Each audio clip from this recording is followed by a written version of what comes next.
Okay, so just back to where I was a moment ago before the phone rang. I've just made that one extra book. I've pulled my obsidian through and pulling my diamonds in.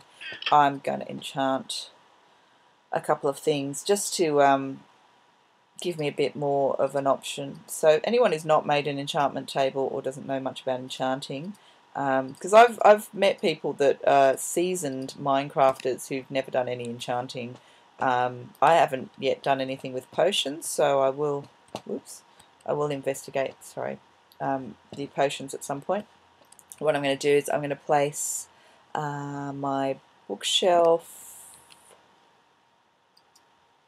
So basically, an enchantment table allows for higher enchantments the larger number of bookshelves surround it. Where am I going to put?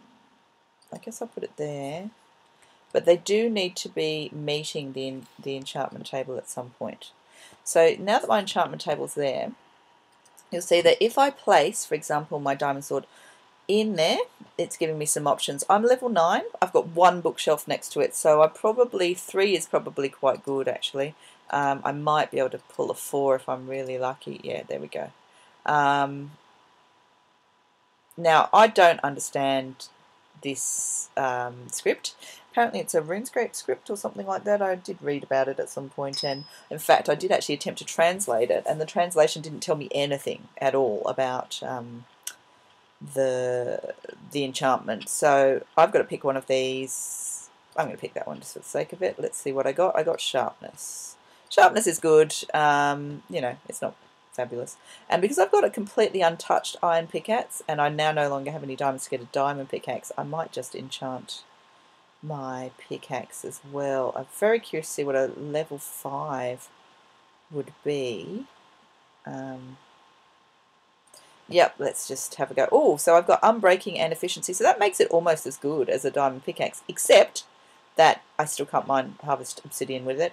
However, I've actually got enough obsidian there for a nether portal, and I've got an enchantment table, and they're really the only things that you would use obsidian for, other than making beautiful black glossy floors or surfaces if you wanted to make your kitchen look like it was made out of granite or something like that, which I have done in other things, but this particular game really isn't about design and beauty, so we'll just not worry about that.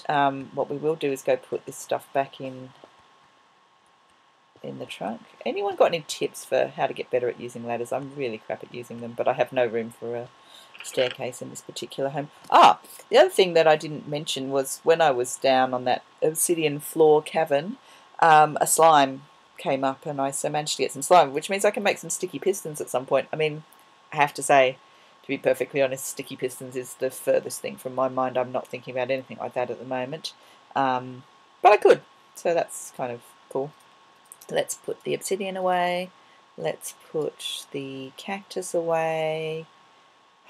I'm going to put the sugarcane away as well, because I'm going to go on another little trek, I think.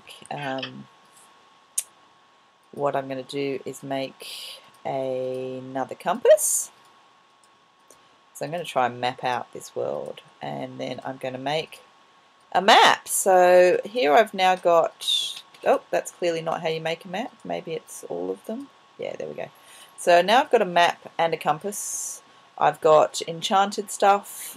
I'm in a much better position than I was a few episodes ago. I'm going to make myself a boat.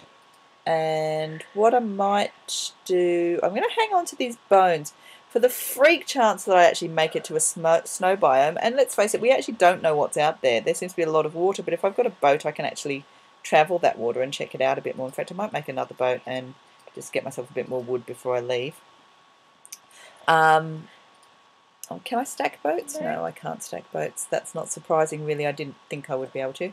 I'm going to leave myself the sticks in case I need to top up on tools, and in case I need to top up on torches, although I do have a lot of them. However, I went through 2 stacks of torches just doing that little dungeon adventure before. I'll hang on to my fishing rod in case I need more food, but I think I should travel with more food than I've currently got.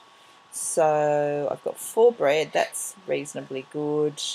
I will take maybe 1, 2, 3... maybe 4 cooked fish on me on my journey. Between that and the bread and the zombie flesh, I should be well fed. I will take the bone meal because if I do decide to plant some of these trees, and I've got plenty in my inventory, so I'll take all of them with me to plant on random other islands. I'm going to take 3 bones with me because I might still kill... Okay, my son is advising 4. I might still kill some more skeletons, so I may end up with more bones anyway.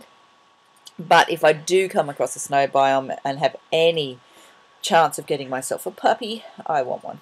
I should take the dirt in case I need something to plant these trees in. And just before I go, I should go grab myself...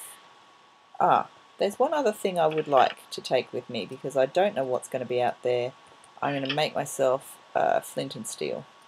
I can't remember which way around they go, and every time I do it the wrong way around, so you'd think I'd be getting better at it by now, but no. Alright, so now I've got flint and steel too, so I can set things on fire if I need to. Sounds weird, sounds not useful for people who don't really play this game, but believe me, if I'm ambushed by zombies, being able to set them on fire is pretty handy. Right. Alright, so last time I went out to the sand place, and there was nothing but sand, but I did get all that sugarcane from there. Oh look, now my sugarcane's growing. Bit late now, guys, I've already got sugarcane. So I'm actually going to leave from this little port here, and I'm just going to head that way and see what's out there. We must face the reality that the last time I did this, what was out there was nothing. So it could well be the same. Okay, so I've done the thing again where I've sort of planted it on land. The main reason why I do that, even though it is a bit of a pain to push off from land, is simply because I've lost a couple of boats because they've just floated away because I didn't get in them in time. Okay, so here we go.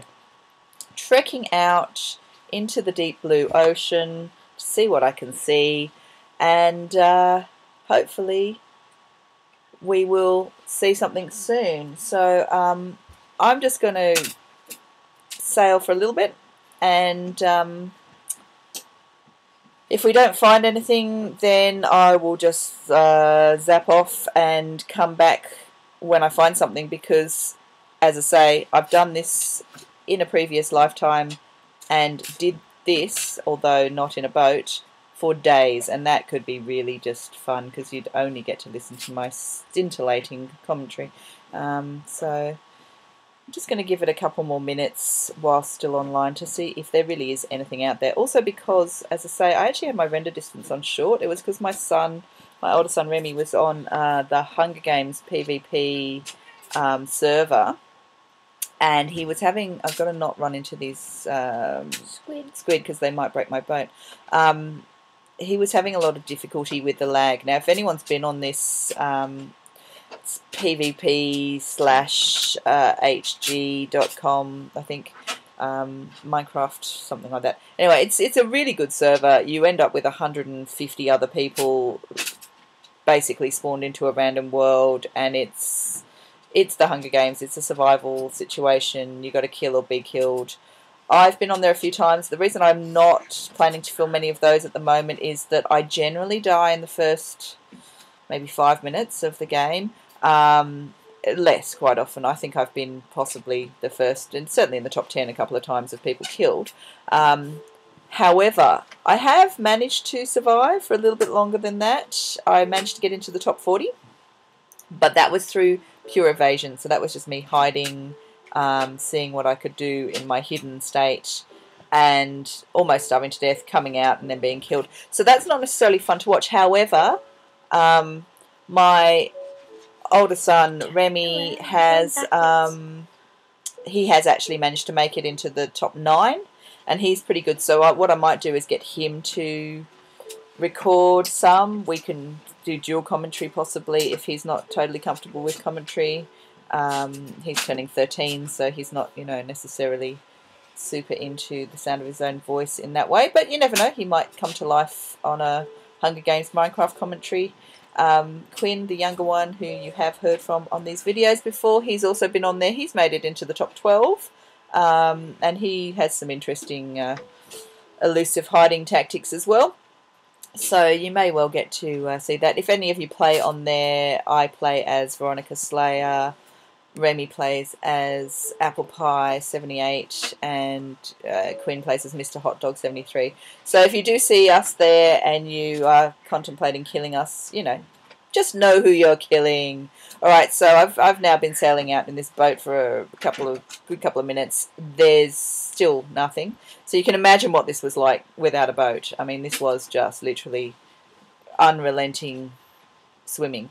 So I'm actually going to log off at this point because I believe if I do a save now, I'll just wake up back in my boat.